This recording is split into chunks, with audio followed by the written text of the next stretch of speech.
Continuing our discussion now with General Mike Hayden and Grover Norquist, the general by phone. Grover Norquist joining us on camera from Washington. General, Grover Norquist made the point, we listened to your former boss, George W. Bush, with a prophetic account of what would transpire in Iraq if we left too soon. Grover says politically, our current commander-in-chief, Mr. Obama, owns what is going on. Militarily, your take both on your former boss's warning and the here and now, what needs to happen? Well, first of all, President Bush was exactly correct. It was the view that we shared with the incoming team during the presidential transition. I think we can all agree now, JD, that the right number of American residual forces in Iraq wasn't zero.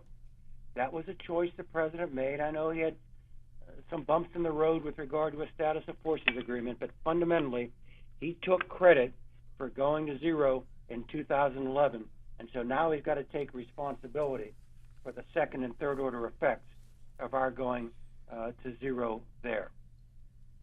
Grover, politically, well, I've used the characterization, the commander-in-chief at times appeared to be the observer-in-chief.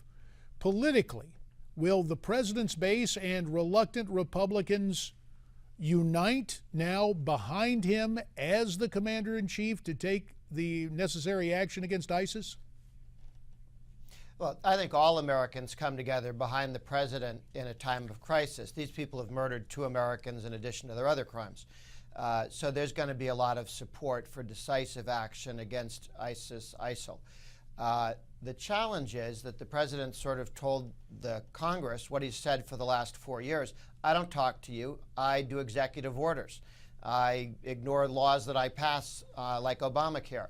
So he's not working well with the other children. He's not playing well with the House and the Senate. He's sort of poking people in the eye. So he's going to need more cooperation, and he needs to lead, not just tell everybody that he's not listening to anybody, because he hasn't listened for a number of years, and that didn't work very well. Mike, if the current president called you and were to listen to your advice, in the 2 minutes remaining, what would that advice be, General?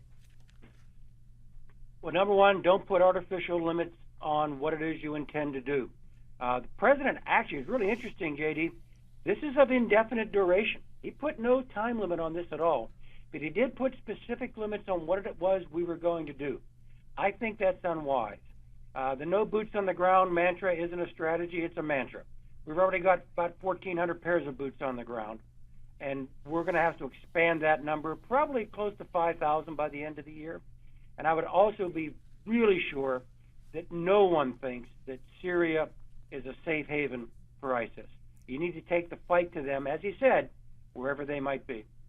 In the speech last night, gentlemen, the president referred to the, quote, murder of 2 Americans. He did not use the term beheading.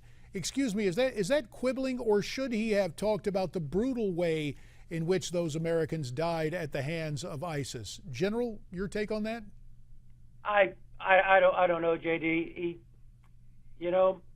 Actually, the president decided to change course not just because the strategic situation shifted, but I actually think it's because the political situation shifted too.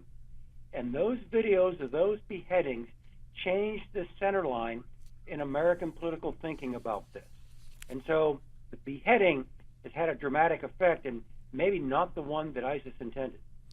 Well, on that note, we will reconcile both the political and the policy-making apparatus in terms of military force. Gentlemen, our thanks to you both. And as we step aside, we take another look back to the ceremonies at the Pentagon, live from Washington, D.C. Hour 2 of our special coverage is coming up.